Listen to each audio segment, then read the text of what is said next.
Lesson 9.5 is about hyperbolas.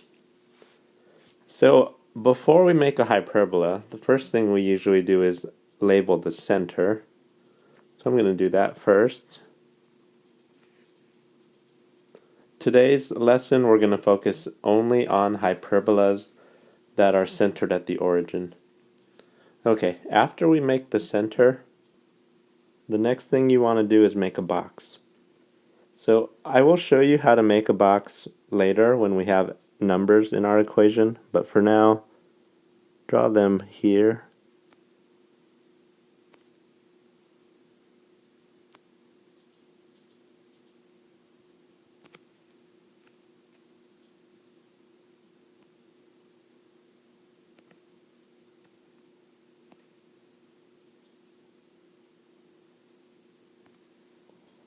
Okay, and the reason you make the box is because the box helps you draw the asymptotes. So the asymptotes, which are labeled over here, the asymptotes are the diagonals of the box, those dashed lines.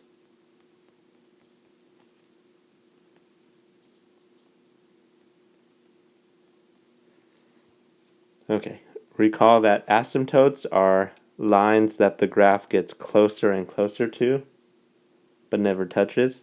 So once you have the asymptotes, then you could make the hyperbola. So just this red part, this is the hyperbola. Hyperbola is kind of like a double parabola.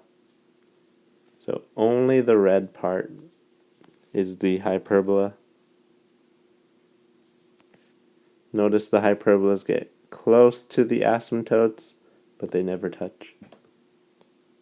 Alright, we have some other vocab terms to label.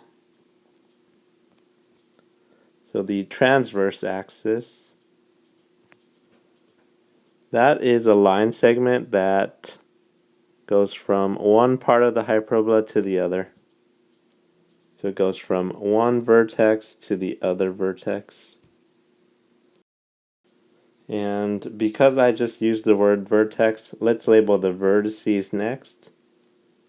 So those are kind of like the vertex of a parabola. Okay, the conjugate axis, that's a line segment that's perpendicular to the transverse axis. So that's this line segment that doesn't seem to touch the graph. It just goes from one end of the box to the other. And then on the end of the transverse axis is the vertices. On the end of the conjugate axis is the co-vertices. So these are the co-vertices. Alright, the co-vertices, you should probably know, are B units from the center, while the vertices are A units from the center. Alright, so let's continue filling out the information. Today we're only doing hyperbolas centered at the origin. So this is going to have a center of 0, 0, and so is this one. In the next lesson, we'll do hyperbolas centered somewhere else. Alright, the orientation, when x is positive and y is negative, that makes the hyperbola horizontal.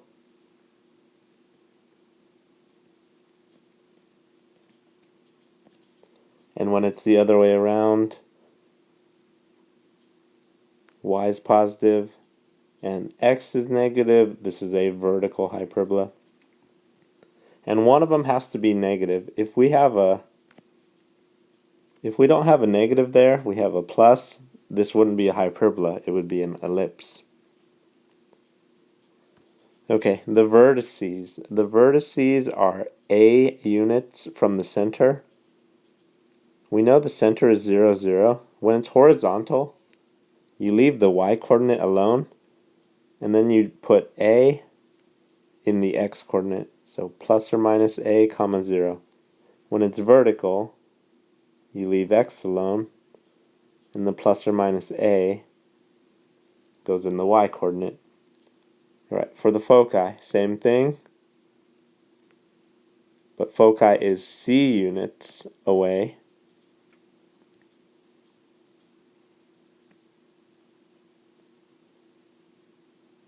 And the equation for the asymptotes is y equals, and there are two asymptotes, so you're going to put plus or minus. Then you're going to figure out the slope. Recall that slope is rise over run.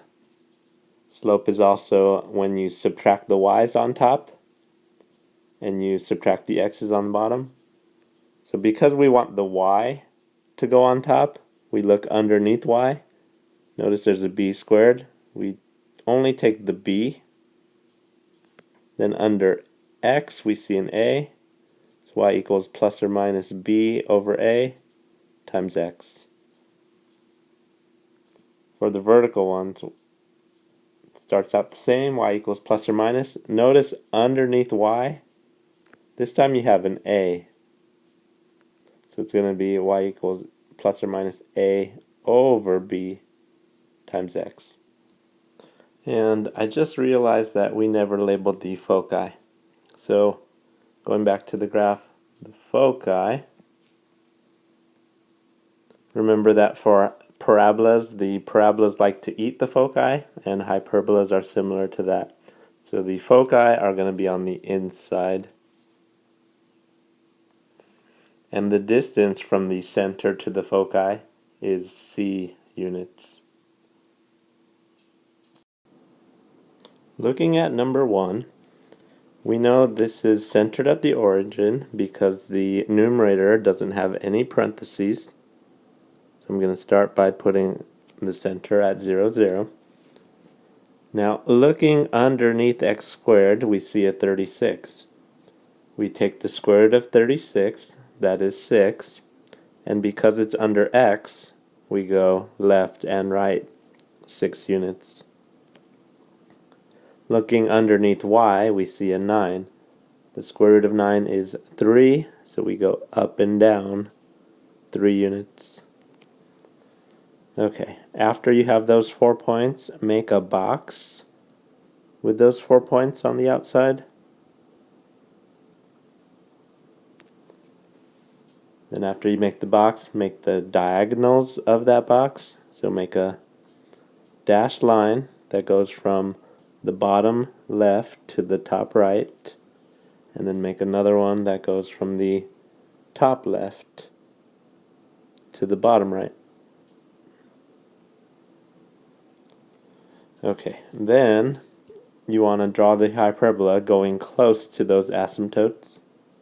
And because the x term is positive, this is going to be a horizontal ellipse. If the y squared is positive, then it's a vertical ellipse.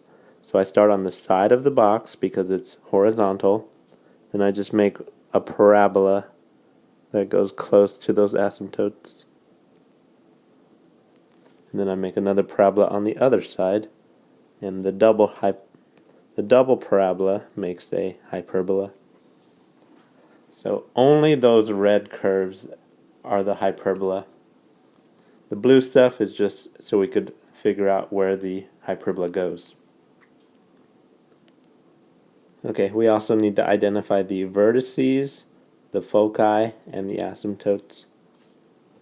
So because this was a horizontal hyperbola, we're only going to play with the x for the vertices, so I'm going to leave the y alone.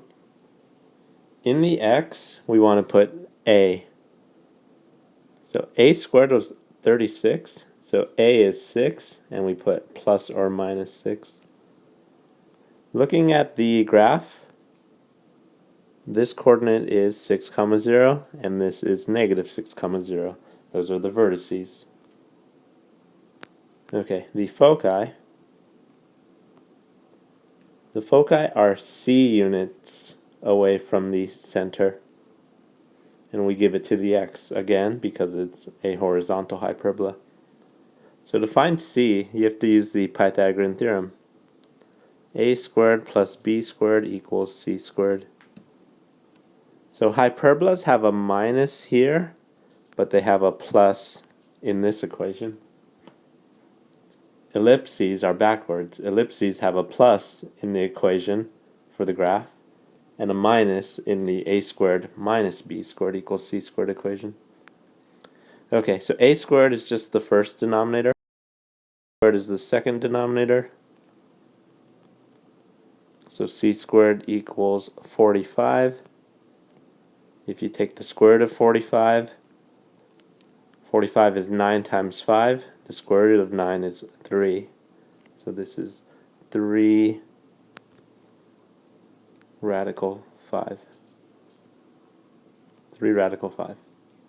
And we put plus or minus with that.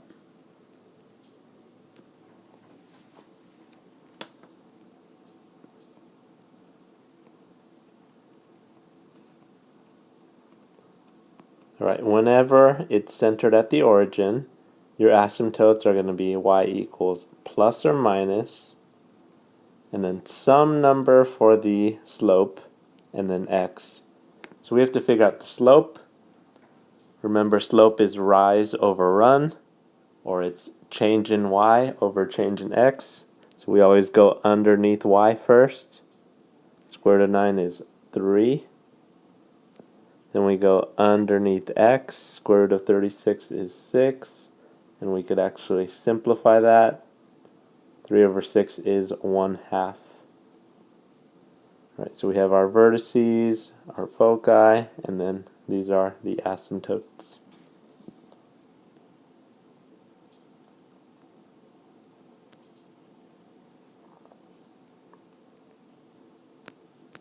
Okay, number 2 is also centered at the origin. Again, there's no parentheses in the numerator. This one is vertical because the y squared is positive and the x squared is negative. So we need to go up and down the square root of 12. Square root of 12, without using a calculator, we know that's between 3 and 4. So I'm going to go up 3.5 and down 3.5. Alright, underneath x squared we see a 9, so we're going to go left and right 3. Then we draw a box with those 4 outside points.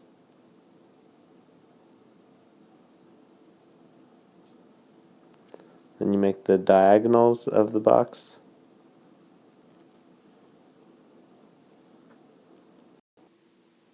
And now we draw the hyperbola getting close to those asymptotes. And because it's vertical, we're going to do the top of the box and the bottom of the box instead of doing the sides like we did on number 1. Okay, the vertices. So the center was 0, 0.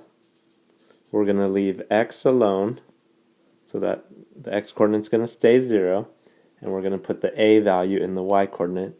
The a value is the square root of 12. Square root of 12 is 2 radical 3.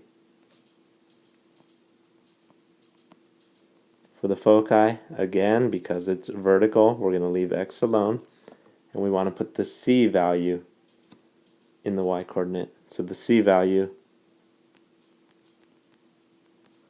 we use a squared plus b squared equals c squared. A squared is the first denominator. B squared is the other denominator. So c squared equals 21. And the square root of that is radical 21. And we need the plus or minus in the front.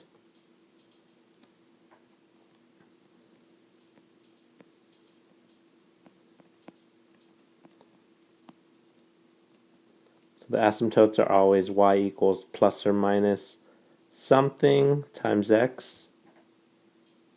And you have to figure out the slope. So the slope is, you always go underneath y first. So on number 1, y was the second fraction. Now it's the first fraction. So you always go under y and take the square root. Then you go under x and take the square root.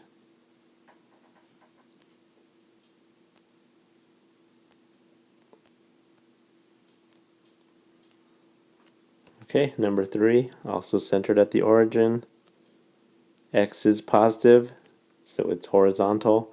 Underneath x, you see a 4. Square root of that is 2. Go 2 to the left and 2 to the right. Square root of 25 is 5, so go up 5 and down 5. And this graph counts by 2's. Draw the box with your outside points. Then make the diagonals of that box.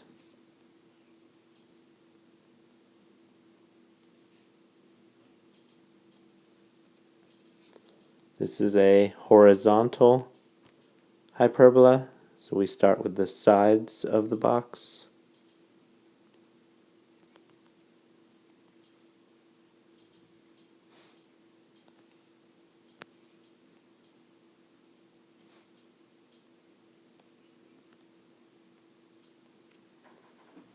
And now let's identify the vertices, foci, and asymptotes. So because this is horizontal, we leave the y alone, and we put the a value in the x.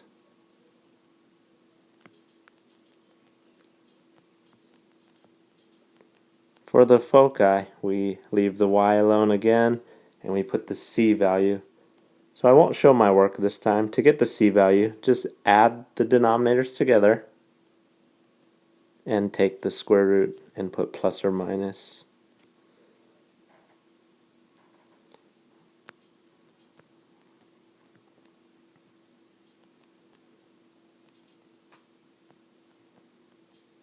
For the asymptotes, y equals plus or minus.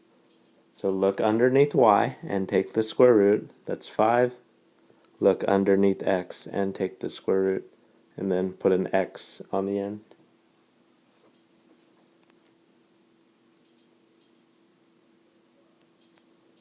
For number 4, they graph it for you, and you need to write the equation. So we could tell that it's centered at the origin, and we could tell that it's horizontal. So I'm going to write x squared minus y squared, and it always equals 1 for a hyperbola. Alright, so for the denominators, we need to figure out a squared and b squared. From the center to the vertex, that is 2 units. So center to vertex is a, which means a is 2. That makes a squared 4. Alright. Now, we're also given these coordinates. These are the foci, because they're inside, they're getting eaten. Center to one of the foci is C. So we can tell that from center to either of the foci, that's 3 units.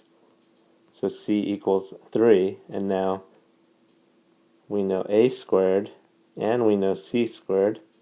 Let's use those to find b squared. A squared was 4. C squared is 9. So b squared equals 5. And we don't need b, we only need b squared, because that's what the formula has. So we're done with the equation. Alright, on the back, if we read the directions, all we have to do is write the equation. So they give us a graph, but we don't have to graph it. We could just use the graph to help us figure out what the equation is. So they tell us that the vertices are at negative 4, 0 and 4, 0. So because those are side by side, I know this is a horizontal hyperbola. So I'm going to start writing x squared minus y squared.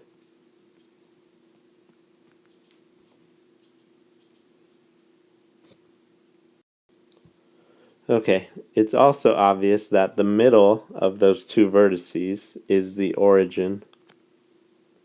So from the origin, how far is it to the vertices? So that's 4. So we know that a is 4, which means a squared is 16. Alright, the conjugate axis, this actually tells you how long 2b is. So 2b is equal to 4 in this case, which means b equals 2, which means b squared equals 4. Alright, so we didn't write on the front. The conjugate axis equals 2b. The transverse axis equals 2a.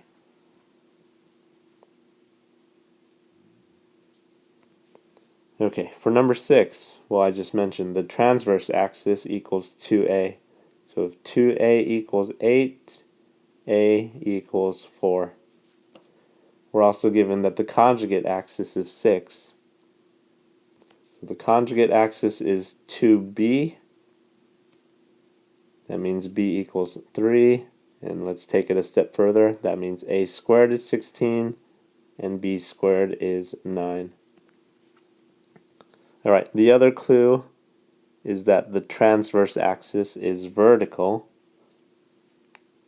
And so this is a vertical hyperbola. We do y squared minus x squared equals 1. And we already have our a squared and our b squared.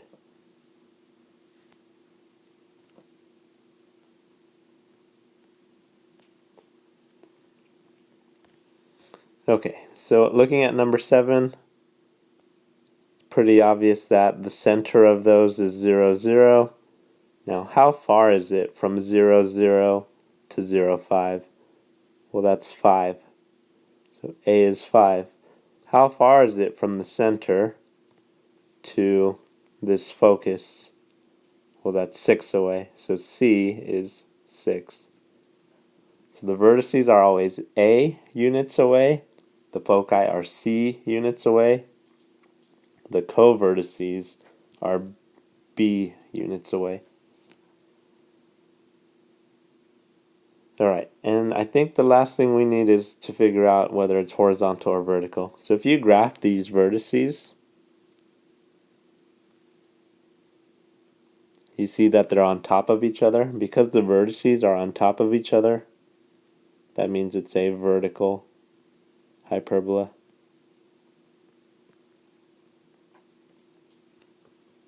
Okay, our a squared is 25, and we need to solve for b squared.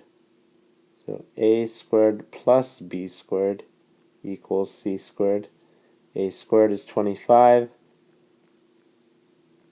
C squared is 36, so that makes our b squared 11.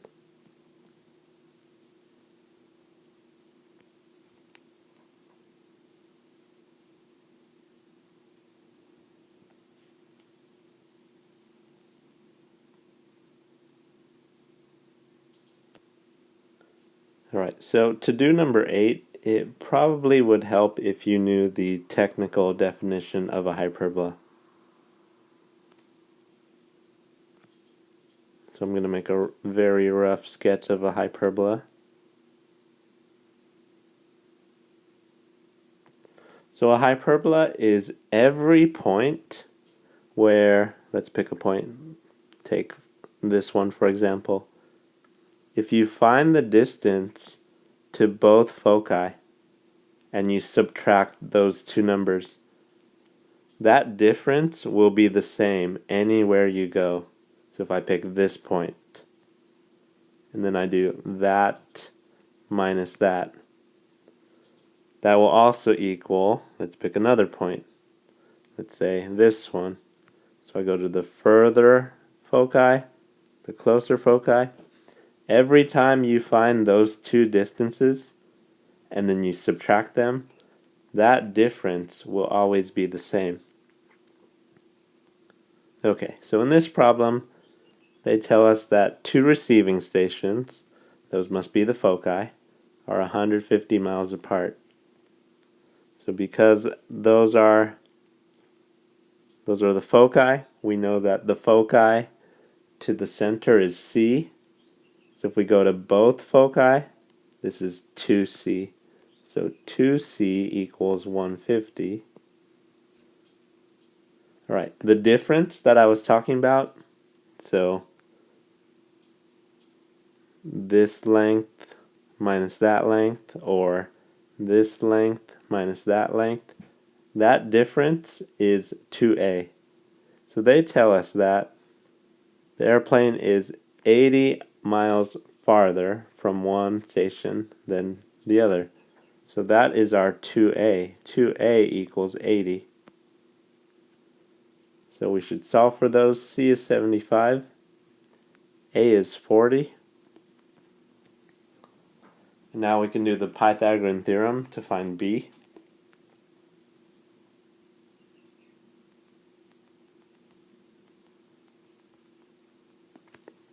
So A squared is 40 squared, or 1600. B squared we don't know. 75 times 75 is 5,625. So B squared is 4,025. Alright, there's one thing they don't tell us. They don't tell us whether this is horizontal or vertical. So when I drew it, mine was horizontal. So if I assume it's horizontal, it's going to be x squared minus y squared equals 1. Our a squared was 1600. And our b squared was 4,025. And since they don't mention whether it's horizontal or vertical, you could also switch the x and the y.